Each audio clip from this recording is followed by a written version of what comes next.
Good afternoon, everybody. Thank you all for joining us today for the next installment in the Grenzebach Gleer & Associates webinar series, Data Segmentation and Communication Strategy.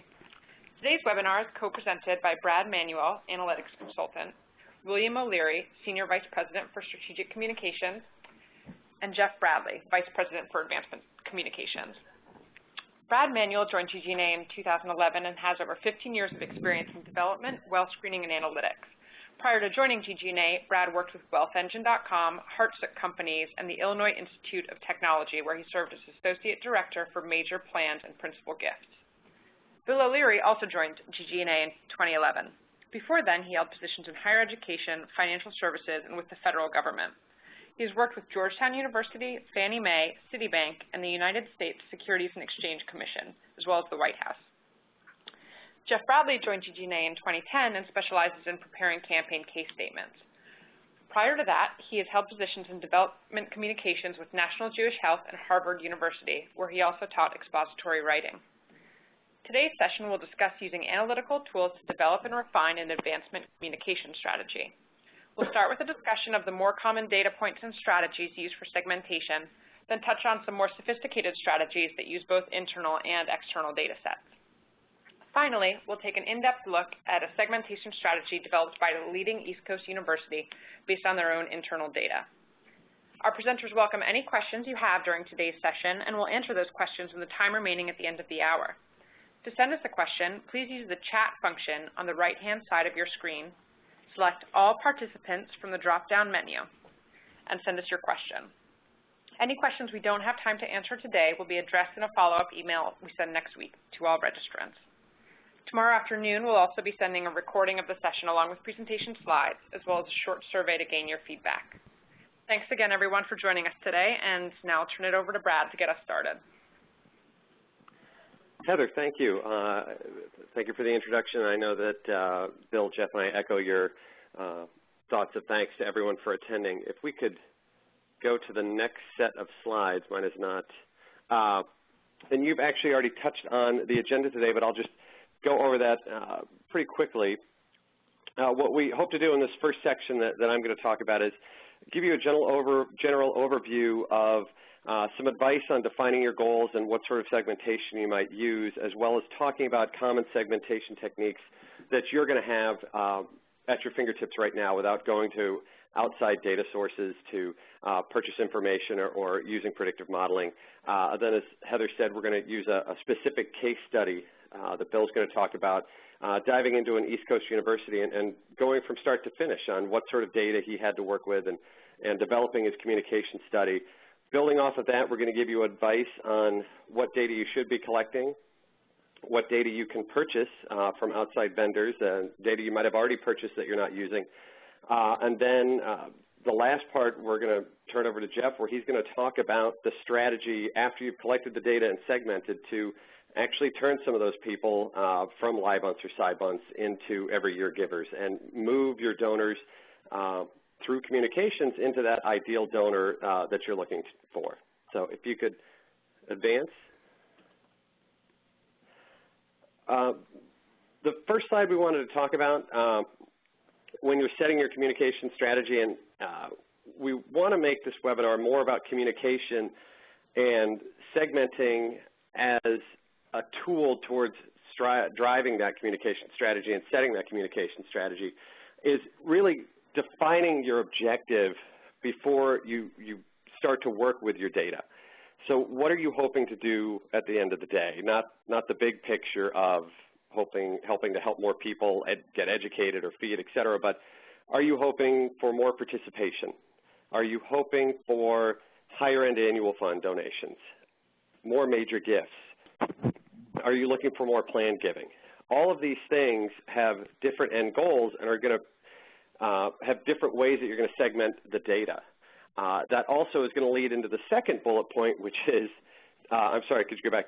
Do you have the data to fulfill this task? If you don't have age, then talking about planned giving is going to be problematic. So you might want to stick to the data that you have to work with and rethink your objectives, because you're not going to be able to get to that end goal And something that I learned quite a bit from working with Jeff and Bill over the last month and a half on this is keep your objective in mind as you're working through the process and segmenting. As a data person who is interested in segmenting and analytics, I can tend to segment a little bit too far. And Jeff and Bill were great at bringing me back to say, you can't segment 100 different ways when you're talking about annual fund participation because that's not realistic. So think about that when you're working with the data. What is your end goal? How are you going to get there? And make sure you don't go too far and do too much work or let the data take you in directions that you really don't need it to take you. We're going to talk a little bit and through the progression of this webinar. We're going to start with data that you most likely have on hand. I know that all of you don't have all of these different data sets, but we'll talk about what can you do right now with data without having to go to an outside vendor, without having to purchase predictive modeling. When all else fails, when you're looking for a segmenting strategy, and I know Bill's going to talk a little bit about this, you can always fall back on giving. Hopefully, all of you have some form of giving. Whether you're a new nonprofit and you've only been around 1 year, you at least have some sort of data set there. Are your people, can you segment them by major donors? Can you segment them annual fund levels? Do they give every year? Do they give some years? You can split that up and get some very rich segments that you can decide how you're going to approach from a communication standpoint. Demographic information, I know a lot of places don't get that. That is something you're going to have to purchase, and we'll talk about it, but some of you do have it. Some of you do have how old the members of your database are. Gender is typically something you can infer, but you might not have it, but are you splitting it by religion if it's relevant, education if it's relevant, anything that's going to tell you about the individuals in your database that you can split them up by, that is going to be relevant towards your end goal, you're going to want to use that information. Behavioral, this is something that I know you all have. Whether you are tracking it is the big question, and we'll talk about that as well. How are the people using your services or your nonprofit? Are they parents? Are they alums? Are they students? Are they receiving what you're trying to help them with? Are they board members, volunteers, angels that just give you money and you can't figure out why? You can segment these people by how they're using and how they interact with you. Of course, the big thing there is that you have to be tracking it. And we'll talk about that, but that's a great way to segment as well. And finally, geographic, also something that you have that you might not be tracking, not necessarily just are people from the city or the suburbs or something like that. I was actually at a client yesterday, and we were talking about they're a symphony. They have a couple other competing symphonies very close to them, yet they have constituents that are driving 50 to 60 miles to get to their symphony specifically. I don't think they had thought about mapping people out geographically to say, we need to approach the people coming from that far away with so many other options for their culture differently. And what communications should be sending them more? Should we be wording them differently? And that's the sort of geographic, not just what kind of environment do they live in, but how far away are they coming to enjoy your services? If you could, I'm going to hand it off now to Bill, who's going to talk about putting all of this into action, and I will leave it at that. Okay, thanks, Brad. So I'm going to talk a little bit here about an East Coast university that GGNA and I have done work with. It's a private research university. Some important information is it became coeducational in 1969, has 4 undergraduate schools and 3 graduate professional schools, and an alumni base of around 150,000. And this institution wanted to create an actionable and meaningful segmentation of its constituent base, and the key word there being actionable. Some of the segmentations that are possible are very interesting intellectually, but can be hard to do anything with and to take action with. And as we're focused on communications and what you can do from a communications perspective with this information, actionable was the key variable there. So in assessing the data that that the organization had. We went with an approach that was based on a behavioral variable, that being giving. And part of the reason for that is because it was one of the few very reliable pieces of information in their database. There were good records on it, and they were sure of them. Additional variables that we might have been interested in weren't as consistent. I'm sure a lot of you may have a similar situation where there are certain records, certain variables in your database that no one really knows who created it, when the information was entered, who's maintained it, or when it was updated, or why it's still there. And so we had to take those pieces out when we were trying to assess how to look at this constituency base, and it ended up that giving was going to be the best way for us to do it. One other caveat to this is we also were looking at development prospects as a key part of the overall segmentation.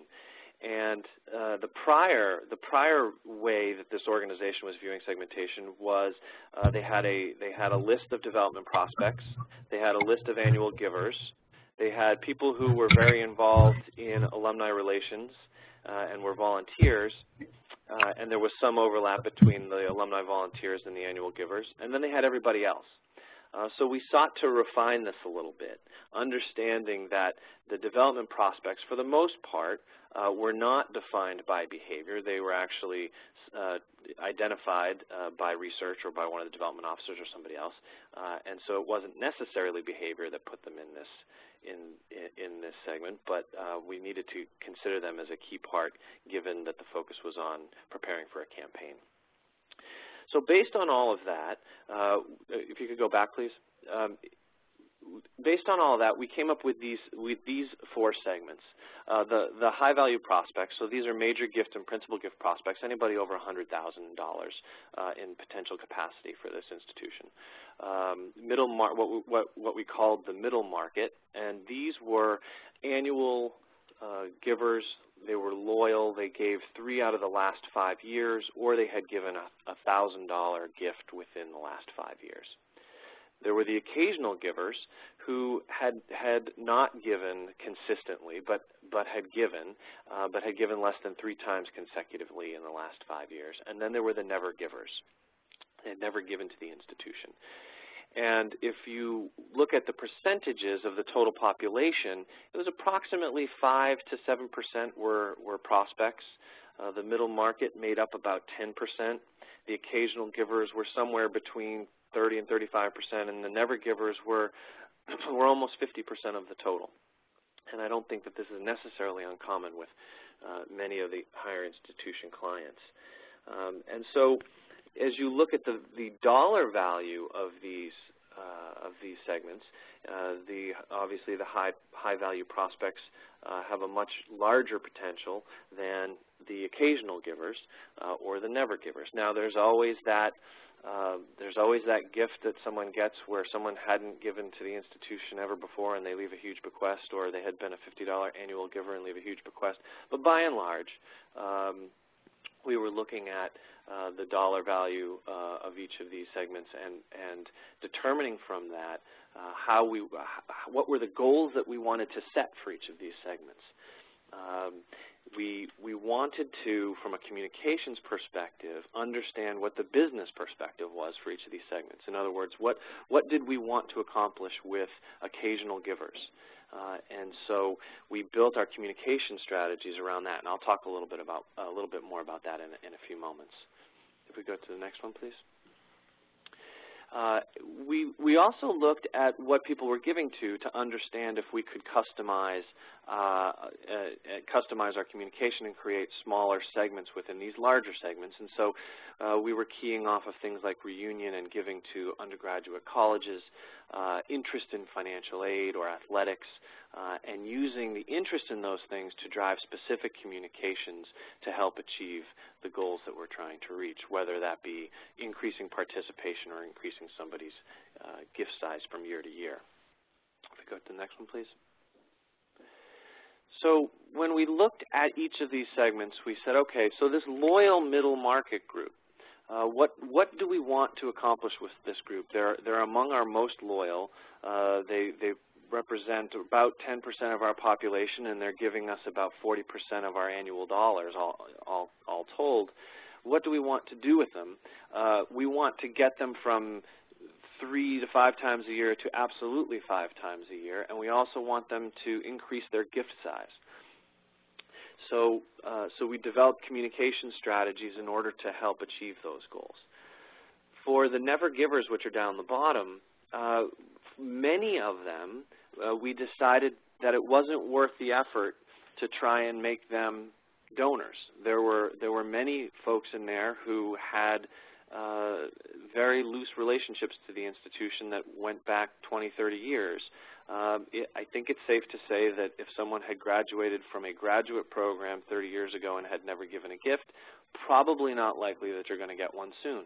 So what we focused on in that never giver category were the young alumni.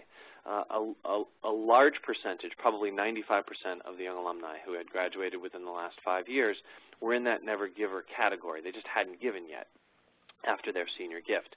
So our goal with the young alumni, we carved them out of the never giver category and focused on young alumni with the objective of getting them to give a gift of any size. Didn't matter the size. What mattered was the action of giving a gift.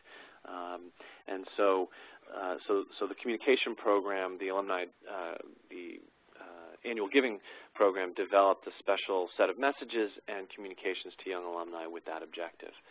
For the occasional givers, what we wanted to do was get them to give more consistently, and for some of them, get them to give larger amounts.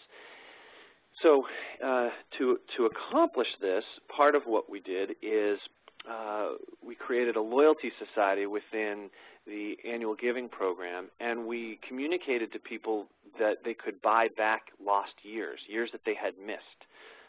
And what was amazing about it is that program, people could buy back lost years for $25, and the result was remarkable. People bought back well over 1,000 years and brought in, I think it was close to $100,000 in extra revenue in that year.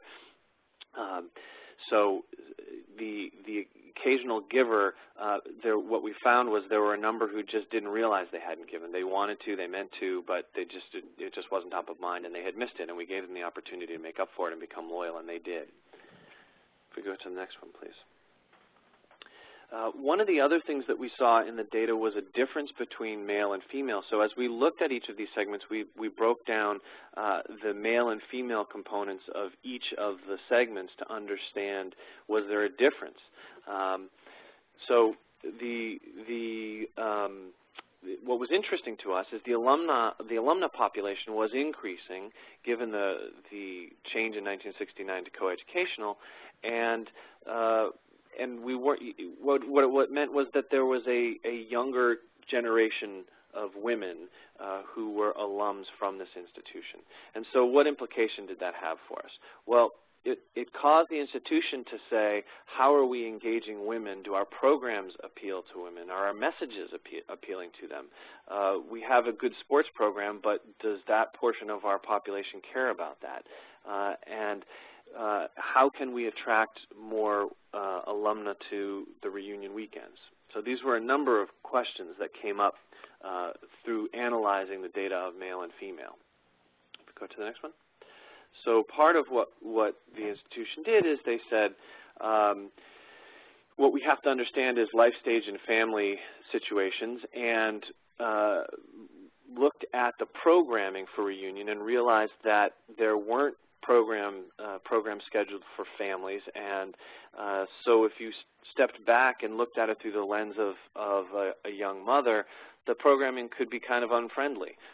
If you have to travel to the city, and do you leave your children behind, or if you travel with your children, what do you do while you're at reunion? So the alumni relations team put together some some program that was programming geared specifically to this. In addition, the Career Services group within Alumni Relations started developing women's networking nights. I think the point of all this is the approach that this institution took was a unified approach between Alumni Relations and development, acting together on each of these segments, taking a longer-term view and trying to move them in engagement and in giving. Hi, Bill. Jeff Bradley here. We have had a question from one of our participants who said, it's interesting about the alumni and reunions, but in your direct mail, did you communicate any differently with women? Did you segment them out from the men? Very good. They've actually just now started to do that. What they did after these findings is they did quantitative research among their alums to understand what were the issues that people cared about. And one of the things they found was that the female population of the alums cared to a greater degree about issues like scholarships and issues like community service being one of the core values of this institution. And so in the annual fund letters, they started playing with, I should say, different messaging to men versus women, keying off of some of these findings that they discovered in their quantitative research. What they found among some of the male alums is they were more interested in the financial situation of the institution and understanding how their dollars were going to be used. That was much more of interest to them, and they designed letters that spoke to those different issues. Bill, I found with some of the institutions I've worked with that female alumni are interested in faculty recruitment, particularly female faculty recruitment, and the resources needed to get the top women professors to come to an institution. So sure. issues like that work well. Yeah, and I think a good point to make here as well, Jeff, is that each institution has its own history and has its own hot button issues, and so there can be some legacy issues that you can key off of as well. There can be issues where there weren't enough female faculty members, and so in the 90s there was kind of an uprising among students demanding that there be more female professors, for example. Just making up an example, but understanding the history of the institution, understanding what those hot button issues were, is going to be really important as you're trying to reach these audiences. Okay, next slide, please. So another important piece, now a lot of what we've talked about lends itself to annual giving or to alumni relations, but there's this very, very important segment of development prospects and donors who need to be communicated to, and we often think, oh, well, that's going to be one-to-one. That will be the development officer who's having that conversation. But I think if anyone who's had interaction with the trustees from your organization, I'm sure have at times heard, they receive a lot of the same communications that everybody else does. So your development prospects are receiving all sorts of information from your organization, much of it unplanned, much of it you don't even know about. I had a trustee at this institution complaining that he had received the piano sale announcement, the sweatshirt catalog, the insurance solicitation, and the magazine all in the same week, and none of it looked like it came from the same institution. So all of these communications are sending messages to your development prospects, your major gift prospects and donors. And so we need to be aware of that. So what this institution wanted to do was to say, well, we need to develop a communication that goes to all of these folks that gives our most important messages to them. And so what they did is they took they created a President's Quarterly Report. Looked like a nice letter. Was usually 5 to 8 pages long, and sent it to every single major gift prospect, and let them know that they were part of a special part of our community and needed to and we wanted them to understand what was important and understand what was going on campus. That worked extremely well in getting out some key messages to them and to making sure that we were controlling the conversation a bit versus it just happening. Okay. So to date, this institution has done several things. Just to wrap up, they've done a number of things based on this segmentation. Now, they created the Loyalty Society, which I mentioned, and are focusing on those loyal donors, that middle market donor who is their most valuable donor. There's a concerted effort among the annual fund now to focus on young alumni participation and testing messaging among different subsegments, particularly right now male and female in the undergraduate alumni population.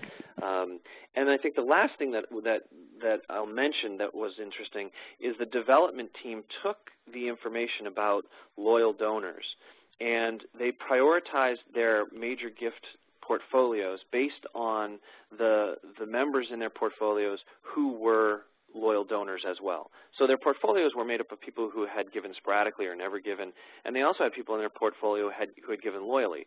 Some of them they knew had given loyally. There were others that they weren't aware of. And so as they looked at who they hadn't reached out to yet, they prioritized their portfolio to say, well, if I have 10 people that I haven't reached out to that I need to, I'm going to prioritize the 3 who are the loyal donors. And so they've seen a good reception in those new calls as they've gone out to reach those folks. Thank you. I'm going to hand it over now to Jeff.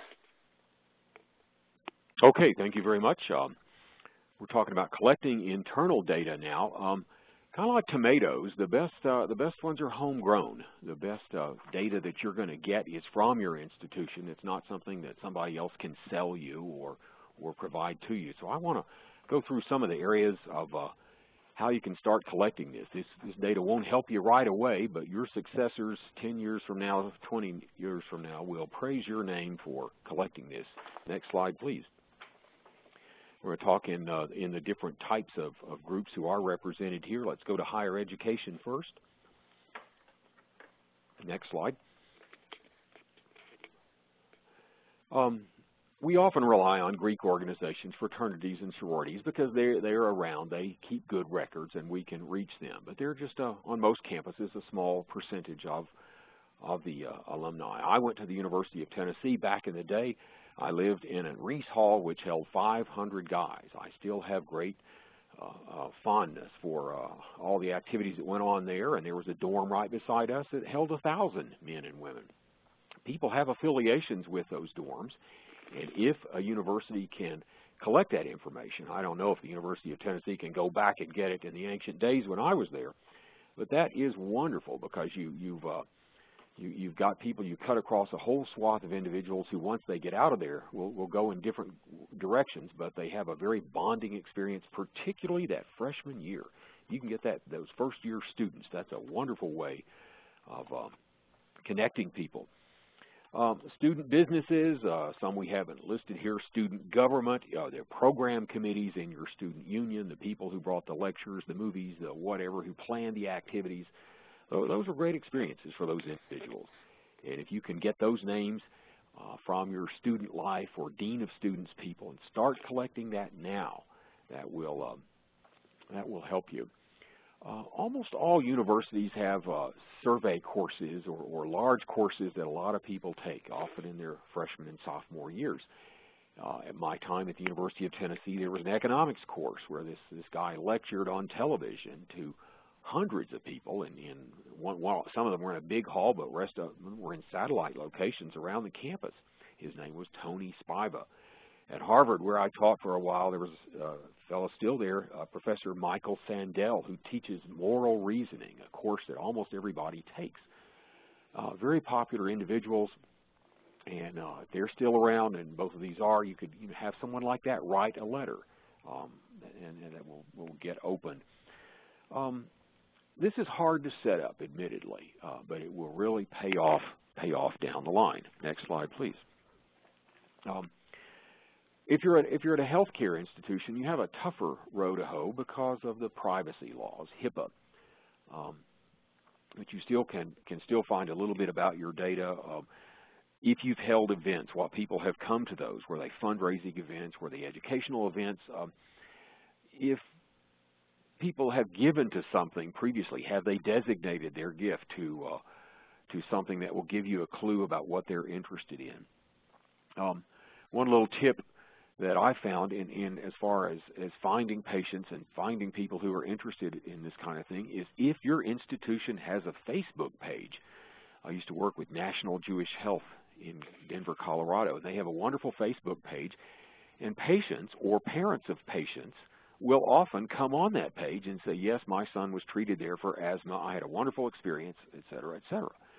Because that person has self-identified himself or herself, or if it's the patient, you can write to them on Facebook and say, that's a wonderful story. I work in the development office. Would you like to help some other people by telling that story?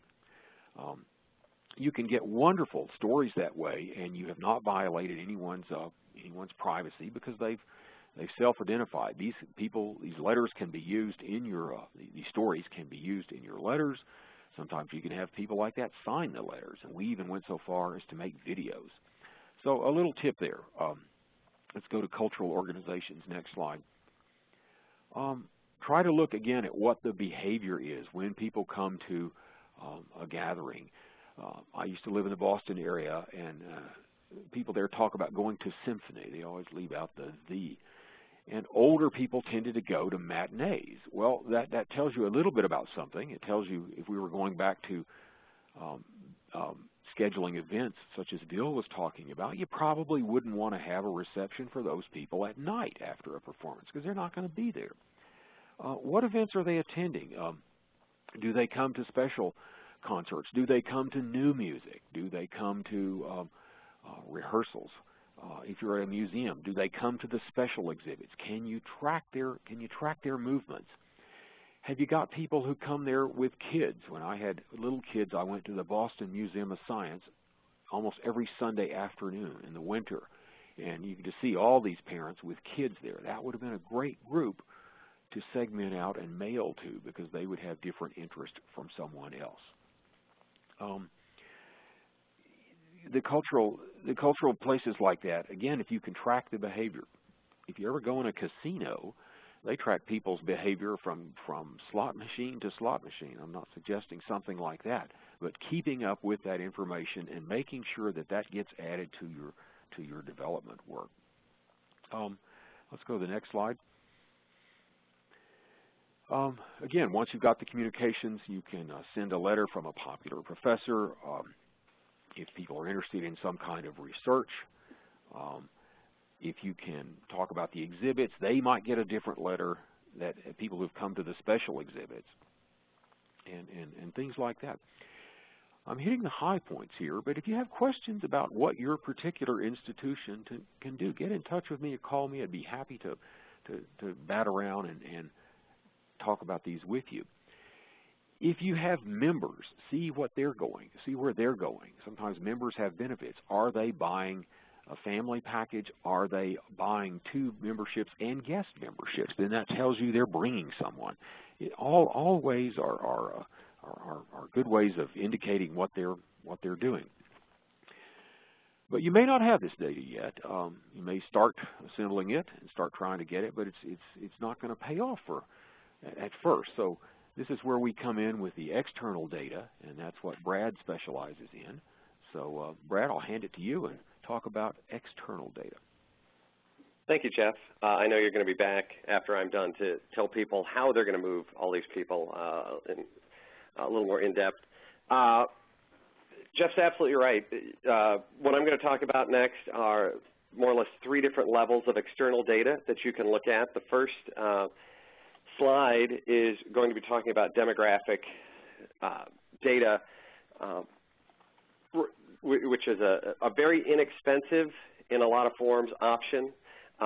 Something as simple as overlaying age on your database. I know that inexpensive is an extremely relative term when I'm talking to nonprofits because a lot of you work on shoestring budgets, so I don't mean to be offensive when I say inexpensive, but as far as data goes, the costs have come down for this type of data so much in the last few years that it's very worthwhile to look at a simple age overlay.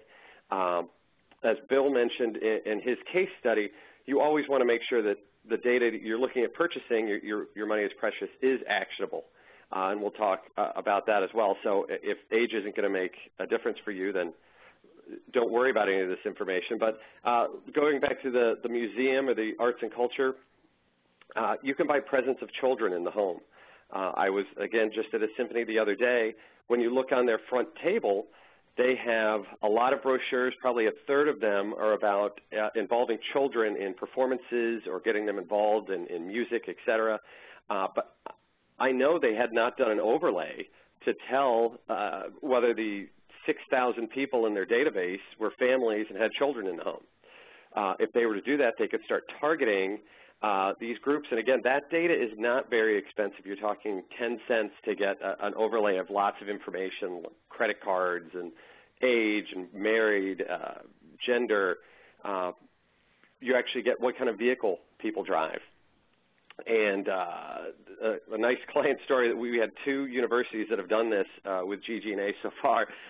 But they did a standard overlay and noticed that a large population of their alumni base drove pickup trucks. And walking around campus, they also noticed that a large population of the students drove pickup trucks. So when they were doing their annual fund calls, their student calling, they decided to link up student callers with pickup trucks. This is an absolutely true story. I know people probably don't believe me at this point. But they linked up pickup truck driving students calling pickup truck driving alumni and made sure that it was worked into the conversation in the first minute or so. Oh, I just drove my F-150 to tailgate at the football game. And the conversations turned much more towards pickup trucks than the university, but they, one of the institutions actually had a 22% lift in donations from the pickup truck alumni. So there is an instance where they did an overlay not expecting to look at pickup trucks, and I don't suggest that all of you go out and do vehicle overlays on your data just to glean this piece of information, but they could look and think outside of the box and notice, you know, here's a segment that we don't know much about. Let's try some things. Let's try to link, and I think Bill talked and heard a little bit about this, let's link the present, those students with pickup trucks, to a past experience that these people had, most likely driving pickup trucks to football games. Actionable data, I have in the bottom left corner, left-handed. I was on the phone with a data provider. He said he has a list of people who are left-handed. So it was an expensive list, and I had no use for it. But as you are looking at your organization, just realize if you find a piece of data that's interesting to you, you most likely can get a list of people out there that meet that qualification.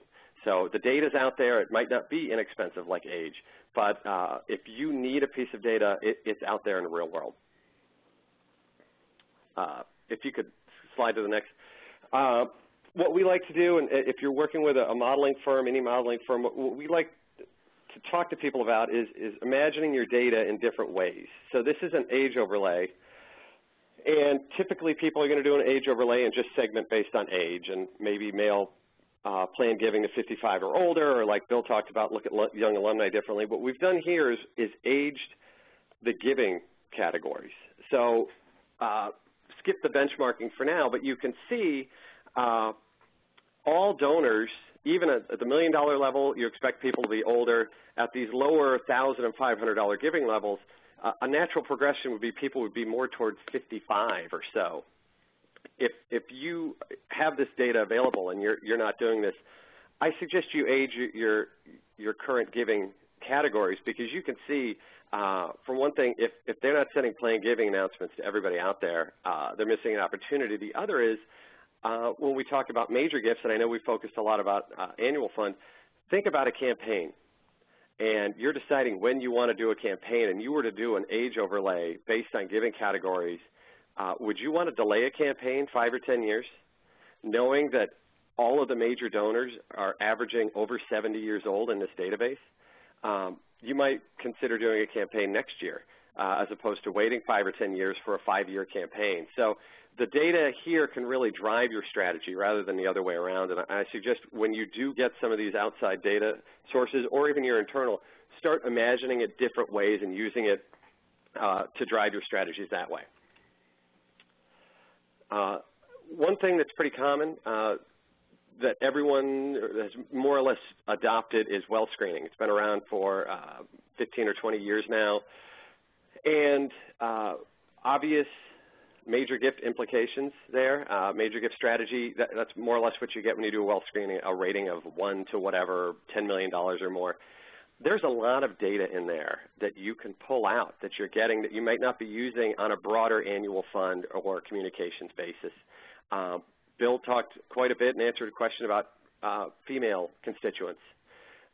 You get private company ownership in almost every wealth screening available from any vendor. Think about pulling out the female entrepreneurs. If you read the Chronicle of Philanthropy or Education, they talk about female entrepreneurs being the most highly sought after members of the community, because if you can turn their drive and passion that they have for their business towards your nonprofit, and they are the most loyal donors, they're the most loyal volunteers, they're really the best constituents you can imagine, you have the ability to pull them out of your database if you've done a wealth screening. You might not be doing that. Other things, just simple ones, Republicans and Democrats, you're usually getting election campaign contributions. There might not be a difference in the way that you speak to a McCain-Palin or an Obama-Biden donor, but there might be. You can pull that information out and know that there's a Republican part of your database and a Democratic part of your database. Do you have different messages? Again, you might not, but just imagine the data in a different way and realize that you have it on a lot of people that you most likely have only been using for major gifts. Taking this one step further, this is the third piece. This is going to be a little more expensive, but this is predictive modeling, and we use, here at GG&A, we use a thing called PRISM clusters. It's a Nielsen company, the people who do the television ratings, but they are doing demographic data, so it's household specific. It's not exact to the individual, and it is clustered, so you're going to get ranges of information. But they've overlaid the entire country into 66 different clusters. And as you look at this chart, you can see the top of the chart is wealthy. Moving right to left, you can see where people live. They break it up for lifestyle. They do it by age.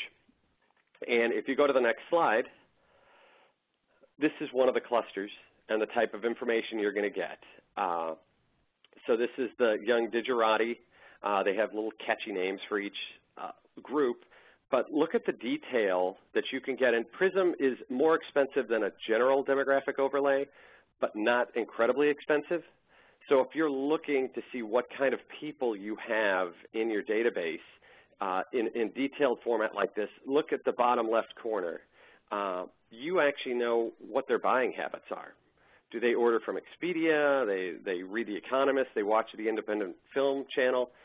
They like Audis? If we go to the next slide, I would guess that Audi probably has a bigger marketing budget than most nonprofits out there. Maybe not Harvard, like Jeff's been saying, but most nonprofits out there don't have the ability to look at the wording that they're going to put out there based on prison segments. But because you're getting the same data as they are as to what group someone's in, you can start pulling language. So if you have the young digerati as your core group of constituents, go to the Audi A3 brochure. Pull out that language and information. Look at how Audi is communicating to these people. Do they even use print ads? Do they only go with the web? Do they go with the Economist website page, et cetera? So you can take that PRISM information and start using it to your advantage. And if you go to the next table, when you do predictive modeling, whatever firm you're going to use, they're going to use either PRISM or they're going to use a like product. You start overlaying it on your entire database, you can start inferring information as to what type of person makes your best donor up. So you can see here when you break out, and this is a database of 650,000 people, so this is a lot of people. The upper crust, which is the #1 PRISM cluster, wealthiest people, most philanthropic, et cetera, they make up 3.8%, but they give 6.5% of the money. And the top 6 groups give about 30% of the wealth. So as you're crafting your message to the entire database, you don't have to write 66 different letters. You could say, well, if I can write 2 or 3 letters and speak to these top 3 categories, I'm going to capture 30% of my donors right there. Brad, I have a question that someone has sent in. You started to answer that. You've got the top 5 there who are representing so much of your total.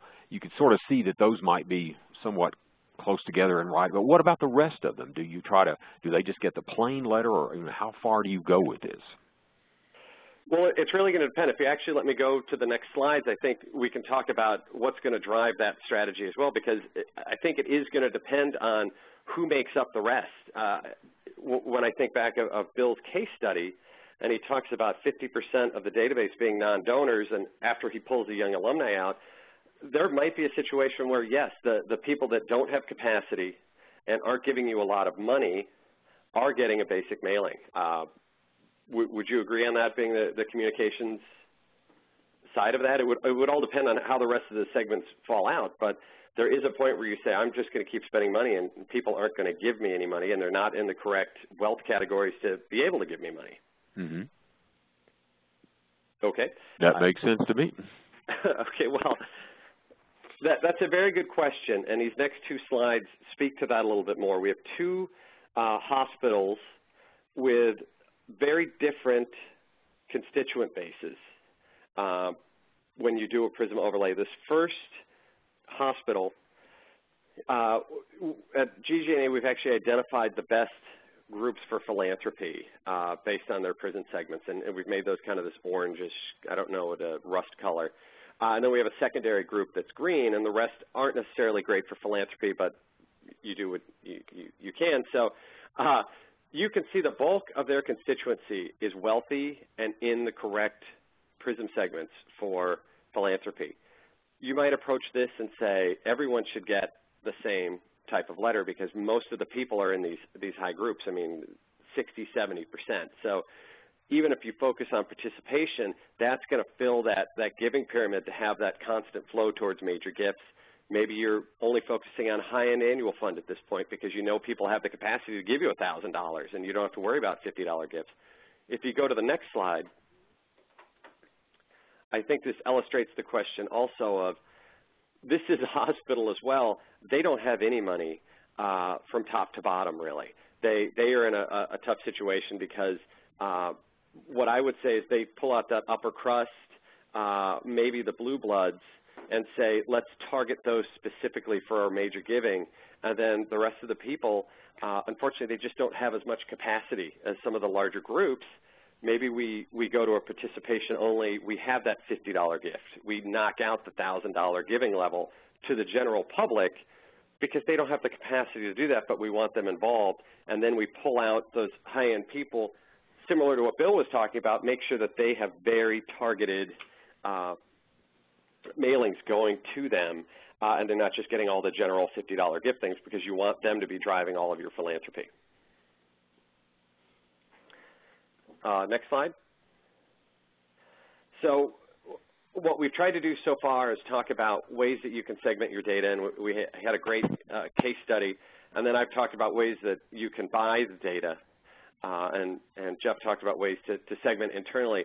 Now is the fun part where Jeff's going to talk about the strategies behind using this data to get people to do what you want them to do, give at a certain level, give annually, et cetera. So Jeff? Thank you. Let's go to the next slide. I write the annual fund letters for a public East Coast university, and here's the last group of ones I did. For non-donors, we talked about every gift helps it helps the rating with U.S. News and World Report of alumni participation. We'd really push a big gift. Lapsed donors, we talked about what your last gift accomplished. We didn't really get into, you skipped us last year. We just talked about what your last gift did and how it would help.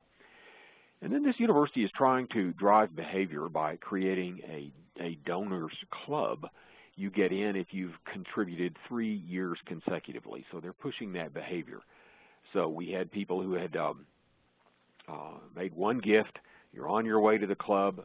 People who've made gifts in 2 years in a row, you're almost there. You got one more to go. And then for the 3-year plus donors, you're already in. You are our most valued ones. Now, if it had been up to me, I probably would have segmented that bottom 2 group, 2-year and 3-year donors. I might have done a data overlay on that and segmented again with them. What would work the best with them, because we want them to move up. They're already giving every year as we want them to, but we'd like them to move up. One thing we haven't talked about so far is testing things. You can test these strategies by mailing 100, 250, 500, whatever your capacity is. Try something new and see how it works with your group of people. Let's go to the next slide. And Brad could even jump in here a little bit, but you can see how this might pay off. If you could just get 10% of your donors to upgrade, you can just sort of see the amounts that those fall out. In group number 1, 2,208 constituents, 817 are giving below the level they should, and you can just sort of see right down there, if 10% of them upgrade, you get 254,000. If 25% upgrade, which would be wonderful, you go up 632,000. So this can really pay off and can help you when you're asking for the resources to do this from your VP of development or whoever you're reporting to. And Jeff, just to jump in, I know we've all done fundraising, and it is someone who's probably smiling on the other end saying, oh, if I just bump my annual fund 25%, I think the power of this slide also is we're telling you who to contact to do that.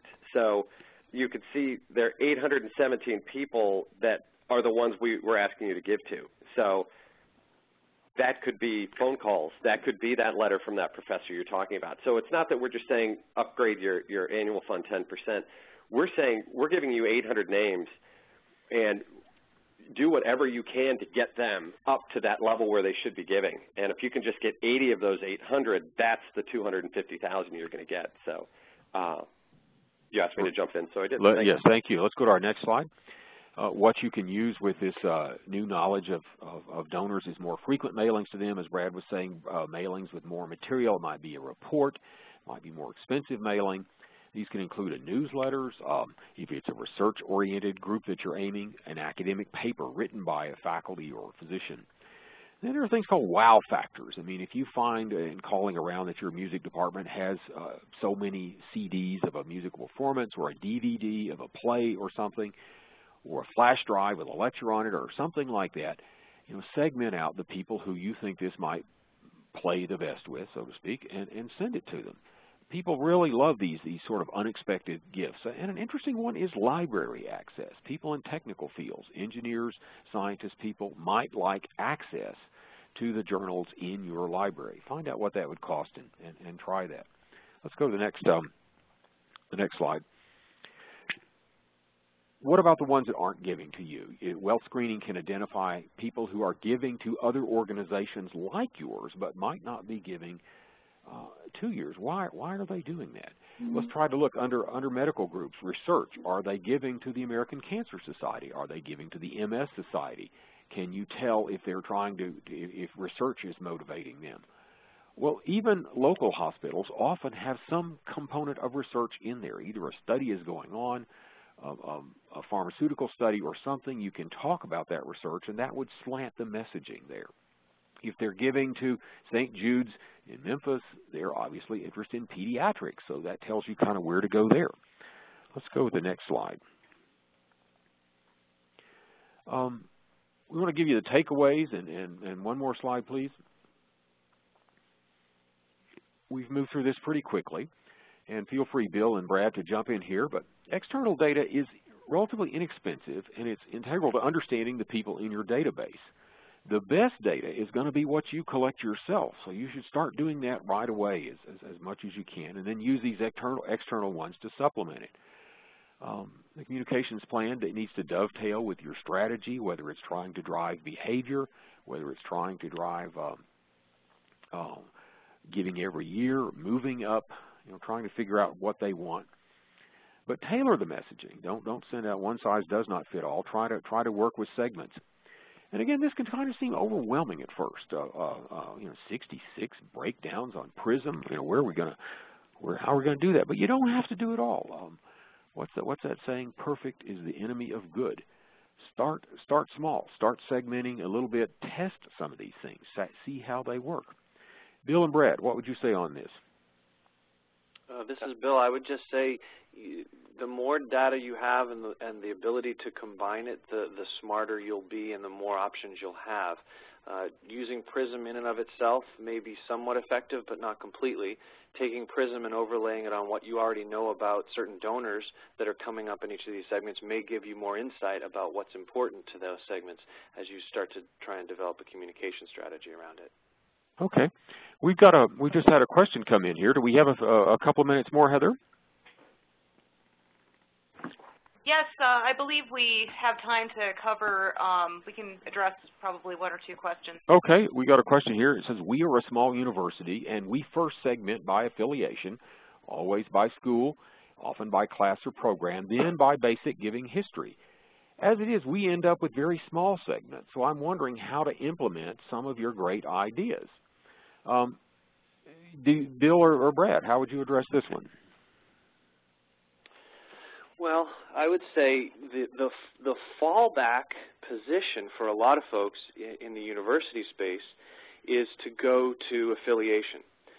The only problem with starting with affiliation is someone may have been a pharmacology major as an undergraduate, but 15 years later they had never actually practiced pharmacology, and they may be a fundraiser now, for example, or had gone and gotten an MBA and gone into a completely different field.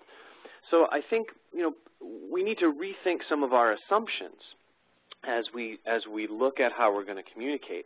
And so perhaps one of the ways to do it is take all of the undergraduate programs and look at that group together, trying to segment on some different variables, not starting with, well, they graduated from the College of Arts and Sciences, so we must send them messages about the College of Arts and Sciences.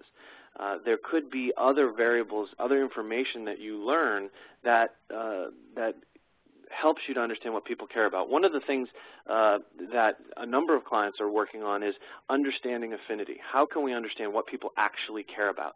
A number of them are doing that through surveys and trying to understand, asking people, what do you care about? What information do you want to receive from us? Do you want, some people are using their e-newsletters as a means to capture information about what people care about. In other words, they give opt-ins or opt-outs for certain types of information. Do you want to hear about the college? Do you want to hear about scholarships? Do you want to hear about athletics? And based on that information, they're then putting it into their database and using that information to communicate more effectively. I think one of the important things to keep in mind is you can't make decisions about how to communicate from data that doesn't exist. So understanding and working together across the institution to gather the information that is going to be meaningful is important. Sometimes this means that you need to work with student affairs. If you're the advancement department and you realize freshman dorms are really were a defining time for people, and that's where a lot of affinity is, well, chances are you don't have the freshman floor dorm information in your advancement database. Is student affairs keeping that information, or are they capturing that information in a way that you can port it over to advancement? So sometimes it's going to take breaking down silos within institutions to get the data that you actually need to put together a meaningful strategy. Bill, I'm going to call this participant back after this thing, but we'd also like to encourage you out there to get in touch with us when you have specific questions like this. We love to hear from you. We can give you some quick advice and get back to you, and always happy to hear from you. I'd like to add one thing to that, if I could, very quickly. I know. I think in this situation, you might also look at you're segmenting for differences, and maybe you can look for a commonality there. I mean, we talked about Jeff spoke about survey course professors. So I know that most institutions, there is some common ground across, just like Bill was talking about a freshman dorm, but that's going to segment even more. Is there one or two things that attending Purdue University makes you a Boilermaker? Instead of saying engineering, liberal arts, et cetera, there are a few things that you could segment that everyone has in common for communications that is going to allow you to have a general message rather than allowing, of course, this is ignoring internal politics, having worked at a university that had 7 colleges that bickered over who got what money. I understand that's the situation, but there's also a common way you can segment communication-wise rather than splitting everybody up. Great. Well, thank you, Brad and Bill and Jeff, for that presentation, and thanks everyone for attending and submitting questions. There are a number of questions we don't have time to get to today, and so we'll address those in our follow-up email next week. And we'll also leave the presentation open for about 5–10 more minutes. So if you want to type in your questions for our presenters to address later, please feel free to do so. And tomorrow afternoon, just as a reminder, we'll be sending out a recording of the session along with the presentation slides and a short survey to get your feedback. So thanks, everyone, for joining us. Thank you very much. Thank you, everyone.